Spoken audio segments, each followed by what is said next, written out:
নমস্কার বন্ধুরা, চলে এসেছি আমার নতুন একটা ভিডিও নিয়ে। তো আজকে হচ্ছে নীলের উপোস। তো কে কে তোমরা নীলের উপোস করেছো আমাকে কমেন্ট করে জানিও। আর আমি তো রেডি হয়ে গেছি যাবো বলে জল ঢালতে। তো এই যে আমি বেরিয়ে যাচ্ছি, আর এখানে আমার মার সাথে আমি কিছু একটা কথা বলছিলাম যেতে যেতে। তো এই যে আমি চলে এসেছি, এই যে রাস্তায় বেরিয়ে আবার একটু ঢং টং করে নিলাম। আর এই যে যেতে যেতে চলে এলো মন্দির, আর যেতে যেতেই দেখা হয়ে গেলো পূজা বৌদির সাথে।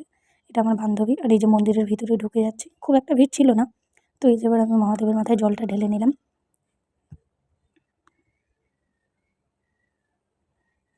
আজকে তো সোমবার, আর নীলের উপোস দিনটা খুবই ভালো।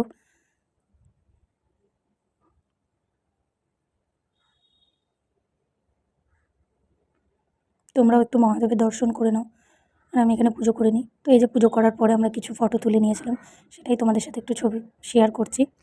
এই যে এটা হচ্ছে ওর মেয়ে, কত কিউট। এই যে আমরা একটু ঢং করছিলাম দুজনে। আর কি করবো, চলো এবার বাড়ি যাই। তো বাড়ি এসে আমি ড্রেস চেঞ্জ করে নিয়েছি, যেহেতু আজকে খুব গরম। আর যেহেতু সারাদিন নির্জলে উপোস ছিলাম, তাই এসে একটু জল খেয়ে নিলাম। তো আজকের ভিডিওটা এই পর্যন্তই, পরে দেখা হবে অন্য কোনো দিন। বাই।